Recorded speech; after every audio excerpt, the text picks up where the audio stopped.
Assalamualaikum warahmatullahi wabarakatuh. Selamat pagi semuanya. Salam sejahtera bagi kita semua. Yang terhormat kepada Ibu Romza Melia Anggraini selaku dosen pembimbing mata kuliah Pendidikan Kewarganegaraan dan teman-teman yang berbahagia. Izinkan saya, Rinda Anissa Khairiyah, dengan NIM 103210049 dan teman saya, Rohimah Khairunisa, dengan NIM 103210050 untuk menjelaskan mengenai konsep, nilai, norma, dan moral dalam pendidikan kewarganegaraan. Di sini materi yang akan dibahas yang pertama, konsep dalam PKN yang meliputi pengertian konsep dan contoh konsep. Yang kedua ada nilai dalam PKN yang meliputi pengertian nilai, penggolongan nilai, tingkatan nilai, dan contoh nilai. Yang ketiga ada norma dalam PKN yang meliputi pengertian norma, jenis-jenis norma, dan contoh norma. Yang keempat ada moral dalam PKN yang meliputi pengertian moral, perbedaan moral dan moralitas, dan contoh moral. Dan yang terakhir ada hubungan konsep, nilai, norma, dan moral dalam PKN. Konsep dalam PKN, pengertian dari konsep. Istilah konsep dalam bidang ilmu-ilmu sosial dapat dijelaskan. Konsep is a general item usually expressed by a word which represent a class of group of thing or action having certain characteristic in common. Artinya, konsep adalah suatu pernyataan yang masih bersifat abstrak atau pemikiran untuk mengelompokkan ide-ide atau peristiwa yang masih dalam angan-angan seseorang. Menurut Brunner, tahun 1996, konsep adalah suatu kata yang bernuansa abstrak dan dapat digunakan untuk mengelompokkan ide, benda, atau peristiwa. Menurut Brunner, setiap konsep mengandung nama, ciri atau atribut, dan aturan. Contoh dari konsep sendiri yaitu HAM atau hak asasi manusia, globalisasi, demokrasi, dan lain-lain. Nilai dalam PKN, pengertian nilai. Pengertian nilai yang dalam bahasa Inggris disebut value, menurut Jahiri tahun 1999 dapat diartikan sebagai harga, makna, isi, dan pesan, semangat, atau jiwa yang tersurat dan tersirat dalam fakta, konsep, dan teori, sehingga bermakna secara fungsional.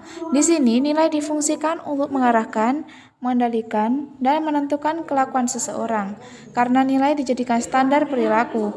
Sedangkan menurut dictionary dalam Winata Putra tahun 1989, nilai adalah harga atau kualitas sesuatu. Artinya, sesuatu dianggap memiliki nilai apabila sesuatu tersebut secara intrinsik memang berharga. Di sini ada penggolongan nilai menurut Max Keller dalam Kailan 2002 nomor 88. Nah, di sini ada beberapa nilai dan pengertiannya. Kemudian, tingkatan nilai. Jadi, nilai itu juga memiliki tingkatan-tingkatan. Hal ini dilihat secara objektif karena nilai-nilai tersebut menyangkut segala aspek kehidupan manusia. Namun demikian, hal ini sangat tergantung pada filsafat dari masyarakat atau bangsa sebagai subjek pendukung nilai-nilai tersebut. Misalnya, bagi bangsa Indonesia, nilai religius merupakan suatu nilai tertinggi dan mutlak. Artinya, nilai religius tersebut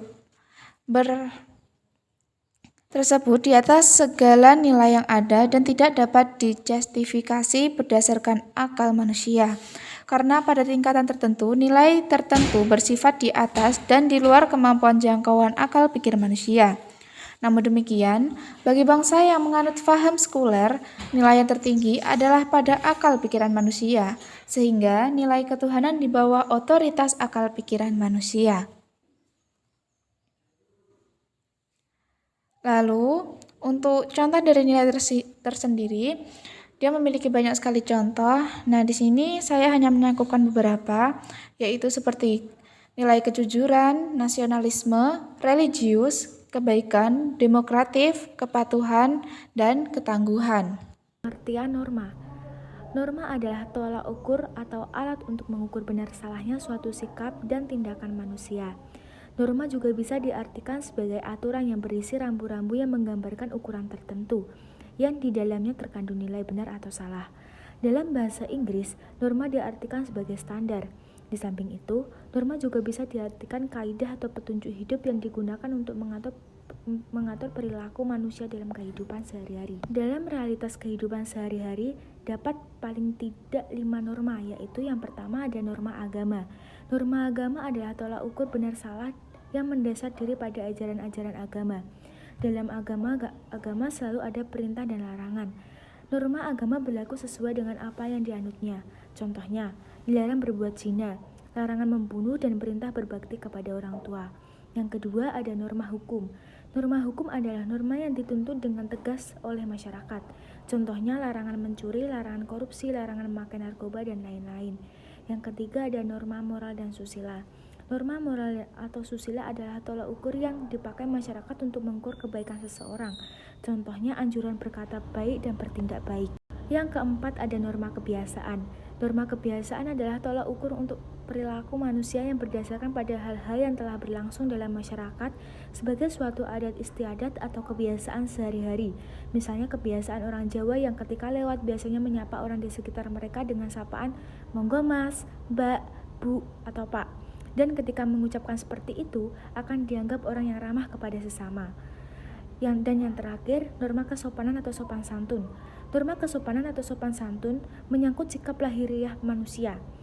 Jika bertemu dengan orang yang lebih tua, perlu menundukkan kepala. Tidak baik kentut dengan suara keras, tidak baik perempuan pergi sendirian di malam hari, dan lain sebagainya. Pengertian moral. Moral menurut beberapa ahli memiliki berbagai makna, seperti menurut Suseno, adalah ukuran baik buruknya seseorang, baik sebagai pribadi maupun sebagai warga masyarakat dan warga negara. Sedangkan menurut Ouska dan Wieland, moral adalah prinsip baik buruk yang ada dan melekat dalam diri individu atau seseorang. Walaupun moral itu berada di dalam diri individu, tetapi moral berada dalam suatu sistem yang berwujud aturan. Perbedaan moral dan moralitas. Moral dan moralitas memiliki sedikit perbedaan. Karena moral adalah prinsip baik buruk, sedangkan moralitas merupakan kualitas pertimbangan baik buruk. Dengan demikian, hakikat dan makna moralitas bisa dilihat dari cara individu yang memiliki moral dalam mematuhi maupun menjalankan aturan. Moral bertujuan membantu peserta didik untuk mengenali nilai-nilai dan menempatkan dalam kehidupan bermasyarakat. Pendidikan semacam ini semakin penting dan menempati posisi sentral karena tingkat kadar persatuan dan kesatuan terutama yang berkaitan dengan kesadaran akan nilai-nilai. Hubungan konsep, nilai, norma, dan moral dalam PKN.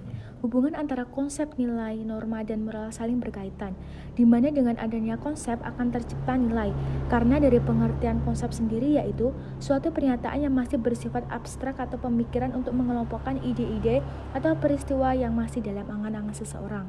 Dengan kata lain, konsep adalah suatu ide yang menggambarkan hubungan antara dua atau lebih fakta. Dari pengertian konsep tersebut dapat menciptakan sebuah nilai yang dapat dimasukkan ke dalam beberapa kategori nilai. Dan agar nilai tersebut menjadi lebih berguna dalam menuntun sikap dan tingkah laku manusia, maka dari nilai-nilai itu disusun dan ditetapkan menjadi sebuah norma. Norma itu sendiri sifatnya secara tidak langsung mengikat pada masyarakat, di mana tingkah laku manusia diatur oleh norma. Agar norma tersebut menjadi lebih berguna, maka untuk menjabarkannya dapat dilihat dari moral manusia atau tingkah laku manusia. Sekian presentasi dari kelompok kami. Bila ada salah, mohon maaf sebesar-besarnya. Wassalamualaikum warahmatullahi wabarakatuh.